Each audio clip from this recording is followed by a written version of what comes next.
minister, security minister, the opposition leader, and other interested parties. Compiled and narrated by Jojo Mack. I am Desmond Valentine, popularly known as dancehall artist Ninja Man. I am addressing this letter to you in hopes that you will take into consideration the proposals I am presenting as a citizen of this great island, Jamaica. As you are no doubt aware, I am currently incarcerated in the Jamaican prison system. Being incarcerated has given me first-hand insights into same system. Thus, I would like to take the opportunity to present a proposal to you on behalf of thousands of inmates who are a part of this system and by large, the Jamaican people. I believe being incarcerated should not be a hindrance to me or anyone else in the system contributing to Jamaica in a positive way. Therefore, I would greatly appreciate you giving thought to the following and that it does not get buried in the recesses of your minds. Firstly, so many of our citizens are in jail for various crimes, but they're not all criminals. While we understand that a prison system must be in place, I do believe that the system, in the interest of all Jamaicans, should find a way to rehabilitate those who are at some point scheduled to return to the general populace. It is imperative that the powers that be see them for who they were before they became the people who got involved in crimes or the situations that placed them in this system. The men and women who are incarcerated should be given some hope that when they return to society, they will have options, or more than likely, a great number of them will return to the very thing. He's perfectly right. They should have an option. They should have an option while they are incarcerated. And back in the earlier days, I remember even St. Catherine District Prison and the tambourine farm. I remember passing the tambourine farm back in the days.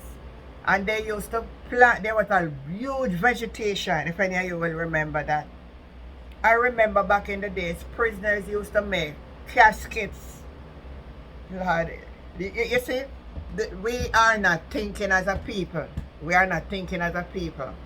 And that is the same thing I'm saying. They could make this Ninja Man hit the nail on the head, my people. And he's perfectly right.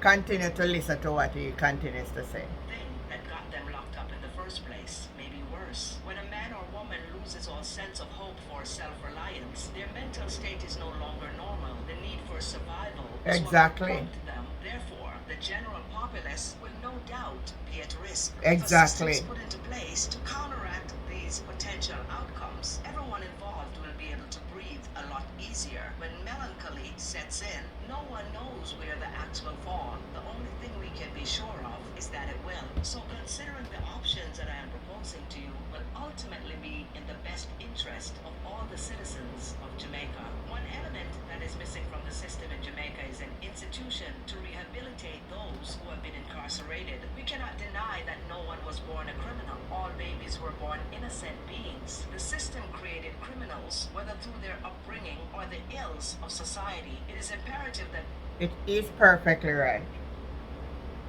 It's perfectly right by saying all babies were born innocent.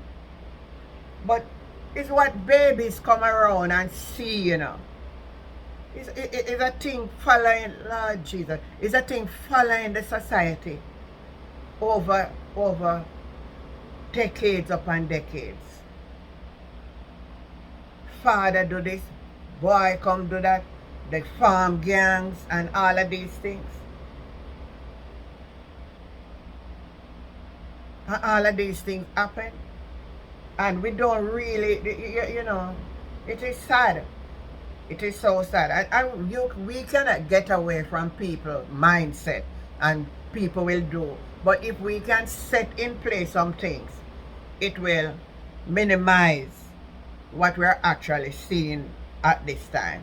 Let me let you continue to listen to what he has to say. that we create a system to help the people who are locked up to achieve self-reliance. We have great tradesmen, mechanics, bodywork professionals, True. carpenters, furniture makers, etc. in institutions across Jamaica who simply wake up in the mornings, take a shower, get fed, play football, and get back into lockup. There are a lot of unused skills that are going to waste. I feel that being institutionalized, should be more than just for punishment. I am not here to buy change the mindset of the youth, and I'm asking the government to assist me with restarting a rehabilitation program that I'm willing to spearhead. I have already spoken with the superintendent and the deputy commissioner of the prison and requested a meeting from both. After that meeting, I would like to request a meeting with the Minister of Security, Minister of Justice, the Chief Justice, and the Prime Minister to be held at the prison institution. I would love... He has a good mind to be requesting these people to come. But will they turn up? Are they, you believe the Prime Minister of Jamaica and Mr.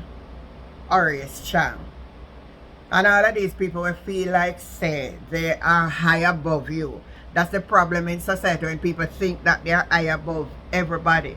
They're not going to come. For first thing, it will make them look like they didn't have any sense and they have to take instruction from Ninja Man.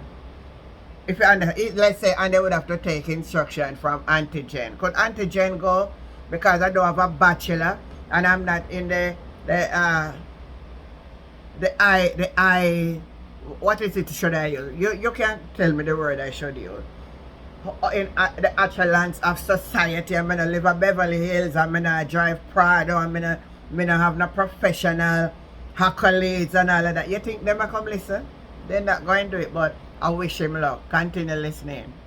Continue listening. Would love if they could visit the institution so they can see firsthand what we are dealing with, so they can find ways and means to deal with the problems at hand. A huge percentage of the people inside these prison walls came in at an early age. Their best years are spent there. Their chances of making something good of themselves are tarnished. The burden of the prison institution should not be placed on the citizens of Jamaica. We must find a way for the institution to maintain itself.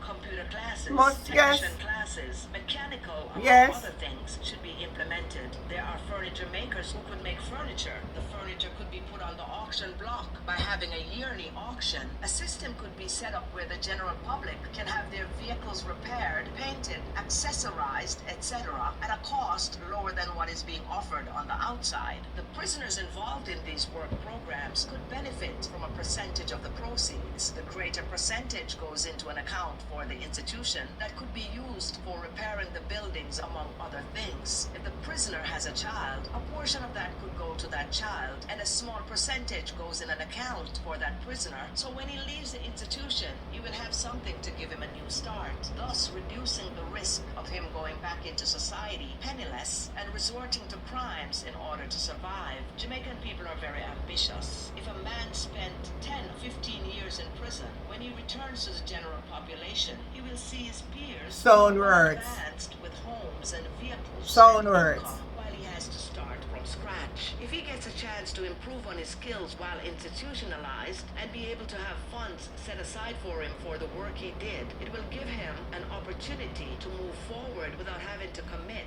another crime. Hence, the importance of rehabilitation should be foremost in our minds in order to reduce crime in the country and empower its citizens. The framework of the institution needs a reset. I will fight with every ounce of my bone, my blood, my life, my skin, my flesh, and my knowledge until we have an institution where, when youths are released, we can see them being rewarded for being the person they have become and not the person they used to be. I want to ask the Jamaican Human Rights Organization, what are you doing? There are some older inmates at General...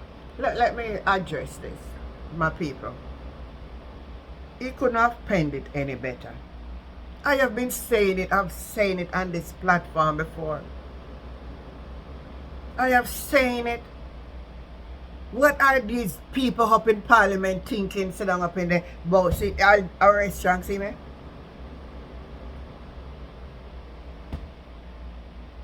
Sleeping. But the Prime Minister see it fit to give them razor pay. And the things that should be done, they are not seeing it, my viewers and my subscribers. They're not seeing it. They're not seeing the real thing that is to be done.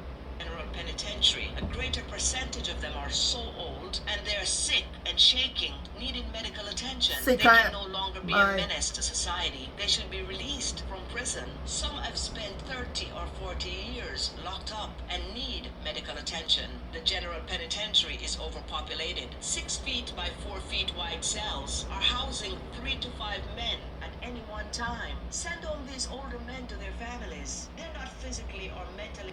Do you agree? Send home the whole man them to their fam. Send them home. I agree. Regardless of whatever the crime may be that they have committed. All if it's a life sentence. I know some of you not going to agree with this. But when them become whole and can't move around no more, them of themselves can't do nothing. Instead of have them a burden down and take up space in the prison. That's why we should have a rehabilitation center. Not where you go for people like them then. Take them out of the population of the prison for those who just going in, and then have them if you don't want to send them home still, because you know I think there would have to be something in the law change for that. If you are sentenced for a certain amount of years, you will have to spend those years. But it make a lot of sense. Some of them in them whole grew up, they're full of diabetes, some of them have prostate cancer, some of them really, and the population of the prison is overwhelmed. Listen, continue, listen to this boy. I've never seen such a well-penned, put together letter. My God.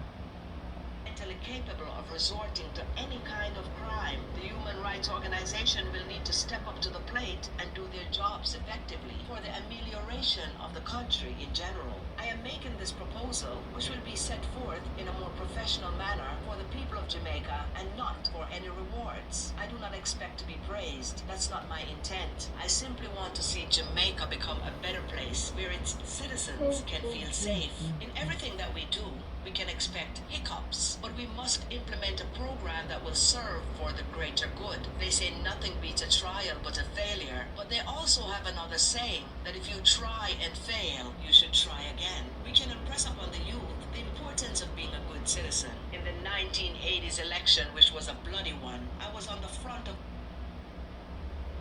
Well said and well put together. My viewers and my subscribers, we can have a dialogue on this. What do you think about what Ninja Man letter to the heads of government in Jamaica? Do you believe they will listen to Ninja Man? If you believe they will listen, you can leave your comment. Just finish listening to the rest of it. Front of a battlefield. Shabba Ranks and I became friends. There was a war going on between Tower Hill and Mar Road. Mar Road people did not like Shabba Ranks, as well as Tower Hill people did not like Ninja Man. I did not just do the song Living on Free Food Ticket. I called a peace meeting between the two factors. I put on a peace dance at Seaward All-Age School. The first time Kilimanjaro played at that venue, it was a life and death dance because a lot of people were afraid. But when the dance ended, there was full-fledged peace. We can build back a peaceful Jamaica. It's possible. I have been a man of peace all my life. People may want to call me a criminal, but I'm the first to say peace and the last to say a war. I am the first to want to build my country and the last to break it down. The earthquake we got recently was a cry from Mother Earth that she's displeased with the way we are operating. Sure. We need to get back to putting God on the forefront because we're not living right. Father God has gone to prepare a place for us and leave Mother Earth to take care of us, and we are disrespecting her every chance we get. Forget about climate change. It's the earth crying out to us, and we better take heed. It would be wise to initiate this effort by ceasing to disrespect the women of our society. A man is as weak as a branch of a dry tree, but that same man could be strengthened by a woman who is the root of that tree. So taking care of our women is paramount. I pray that everyone addressed in this letter will take its contents into consideration. I don't know what else to say more than I endorse it. I endorse this letter 100 and can I double it and double it and double it and double it and double it? Mother Earth is crying out. That's what he said. Someone on my live the other morning were talking about the prophetic word she get from God. Mother Earth disrespecting our women. And my viewers and my subscriber, the conversation continues. If you have not yet subscribed to this channel, Life with Jennifer JM, I'm asking you to subscribe, like and share and turn on that notification bell so you'll be the first to be notified whenever I upload a video or I go live. I'll catch you again in another video. Bye.